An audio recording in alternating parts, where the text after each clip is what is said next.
C'est le plus grand magicien du monde, tant par son talent que par sa taille. Il nous reçoit juste après son spectacle Mystérique à l'Arsenal de Metz, humoriste, illusionniste ou humor-illusionniste, comme il aime se définir lui-même. Il va répondre à 5 questions posées par les membres de son forum. C'est Eric Antoine. Bonsoir. Ouais, salut Jean-Luc, salut les amis. Qu'est-ce que je voulais vous dire? Je vous kiffe. Alors pour 2 raisons. Déjà parce que je trouve que vous avez le forum quand même le plus intéressant de tout l'internet. Et puis en plus parce que quand même vous me soutenez bien, donc ça fait plaisir. Oui.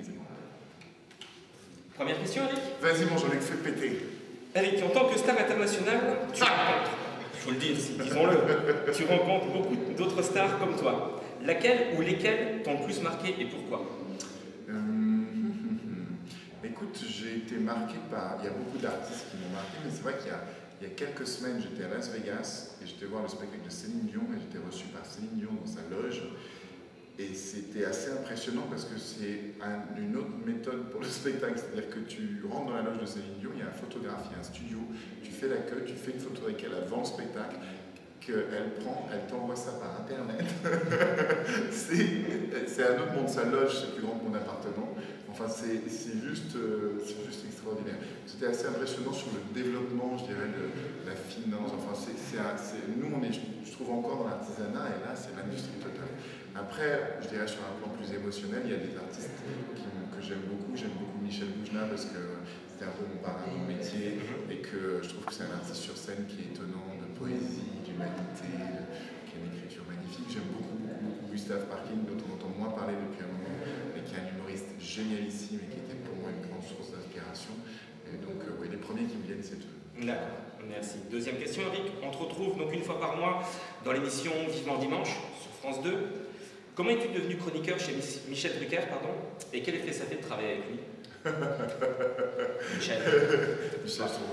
Eh bien, écoute, je suis devenu récurrent là-bas pour 2 raisons. Déjà parce qu'ils ont fait une spéciale magie il y a 2 ans de ça. Il y avait Dany Larry, il y avait Sylvain Mirouf, il y avait tout un tas de magiciens. Et je viens faire un numéro parce que bon, j'étais déjà un peu connu, enfin pas mal connu à l'époque. Et donc ils m'invitent. Et ça s'est tellement bien passé. Ils sont tellement marrés, standing ovation dans le truc, c'est drôlissime, donc ils m'ont appelé. Et d'ailleurs, Michel Boujna, ils ont fait une spéciale autour de Michel Boujna 1 ou 2 mois après, et Michel m'a fait venir. Donc 2 fois de suite, recarton, voilà. Et en fait, à partir de ce moment-là, ils m'ont dit, Eric, on aimerait bien t'essayer en récurrence. Et c'est comme ça que ça a commencé. Okay. C'était il y a 2 ans. Parfait. Troisième question. Donc Mystérique est déjà un beau bébé qui vient d'avoir 1 an, je crois. C'est ça, c'est ça, 1 an. Il est né en septembre 2011. Le 23 septembre, je crois. Le 23 septembre 2011.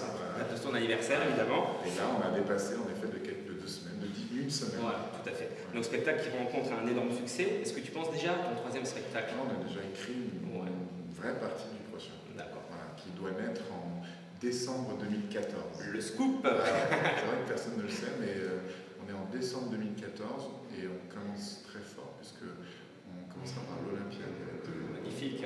Donc réservez déjà vos places. Hein.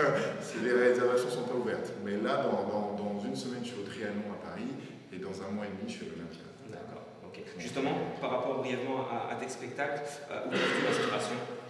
Oh, sur plein de choses différentes. Si tu veux, j'aime la magie et donc je trouve l'inspiration dans l'art magique. Par exemple, le numéro que je fais aujourd'hui de Striptease Colombe, qui est dans Mystérique, c'est une inspiration classique. C'est-à-dire que je trouve tout le monde sait que les colombes sont cachées quelque part, parce que les gens sont bien au courant qu'il y a un truc. Et moi, je me suis dit, plutôt que de partir sur le principe que je fais semblant d'être magicien, on part du principe que tout le monde sait qu'il y a un truc, mais on va se marrer du truc. Et donc, si tu veux, mon inspiration, ça a été plutôt que de faire un numéro de colombe, c'est de détruire le numéro de colombe en détruisant mon costume, et quand même de faire apparaître les colombes. Et c'est ça, c'est toujours comme ça que je fonctionne. Je fonctionne souvent par opposition à quelque chose que je trouve soit ringard, soit engoncé, soit un peu poussiéreux. Et quand je trouve quelque chose de poussiéreux, je me dis comment le détourner, ça me fait rire, et c'est comme ça que j'ai fait. Ok, magnifique. 4e question. Donc dernièrement, tu as martyrisé une petite fille au Casino de Paris, donc on épargnera les détails évidemment. Ah, tu étais là ce soir-là? Non, on m'a raconté. Donc, mis à part donc, ceci, quels sont tes meilleurs ou le meilleur et le pire souvenir sur scène? Écoute, je crois que les deux que je me souvienne, dont je me souvienne là, qui me viennent très vite, en fait, ont eu lieu sur Avignon l'année passée, quand j'ai joué les toutes dernières de Réalité ou Illusion, en juillet dernier. J'ai joué le direct sur France 4, où j'ai raté quand même 2 tours. Je n'avais pas raté de tour depuis des centaines de représentations, et les 2, je les loupe en direct. Des centaines de milliers de spectateurs, les gouttes de sueur, les trucs. Vraiment, ça m'a brisé le cœur. Vraiment, ce soir-là, je me demandais pourquoi. Et ça, c'est vraiment une des pires sensations. Et le lendemain, un des meilleurs moments, puisque France 4 m'appelle, ils me disent qu'ils ont fait leur meilleur score historique. Plus de 400 000 spectateurs. Plus de 800 000 spectateurs. Et en fait, leur moyenne le soir, c'est 300 000. Ils ont une moyenne de 2% et ils ont fait plus de 4% de part de marché. Ils me disent c'est extraordinaire. Et ils rachètent le spectacle pour le passer à 20h30 la semaine d'après, et où on refait un carton énorme. Et donc, si tu veux, ces 2 moments qui étaient très proches l'un de l'autre, étaient quand même assez intenses. Voilà, donc une pierre deux coups. Tout à fait. Et la dernière question, donc tu es papa, comment réagirais-tu si ton fils souhaite un jour devenir artiste, magicien ou autre comme toi? Je réagirais bien, je ferai attention à sa formation. Je pense que beaucoup d'artistes pensent qu'on peut être artiste comme ça. C'est absolument faux, il faut travailler des heures et des heures et des heures. Le métier de comédien est un métier qui s'apprend, le travail de la voix, le travail du corps, la présence, l'écriture, c'est quelque chose qui s'apprend, la mise en scène, c'est quelque chose qui s'apprend. Et donc il y a beaucoup de gens qui aujourd'hui voient que la partie brillante du métier, le côté, tu sais, les paillettes, je vais être connu.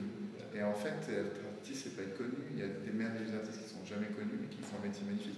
Moi, je me suis pas dit dans ma vie, je vais être connu. J'ai dit dans ma vie, je voudrais faire du spectacle. Il se trouve que ça marche très bien pour moi en ce moment, peut-être pas demain, mais je serai toujours un homme de spectacle. Donc je conseille aux gens qui veulent faire ce métier, que ce soit de magicien, que ce soit d'acteur, de metteur en scène, etc., c'est de trouver les meilleures écoles, les meilleurs formateurs possibles, d'aller rencontrer les gens et surtout de s'ouvrir à tous les arts. Et en magicien, je conseille tout le temps, ne faites pas que de la magie. Allez faire du théâtre, allez faire de la musique, allez danser, allez chanter, ouvrez-vous aux autres arts. Et comme ça, vous allez découvrir qui vous êtes, et quand vous saurez qui vous êtes, vous serez capable d'accoucher de choses. Voilà. C'est parfait, Eric. Je tiens à te remercier au nom de tous les membres du forum d'avoir si gentiment répondu à cette invitation.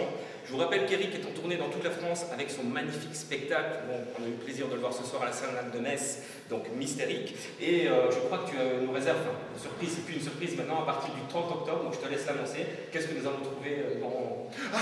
Mais oui, c'est vrai. Voilà. Mais bien sûr, le DVD de Mystérique sort chez Universal.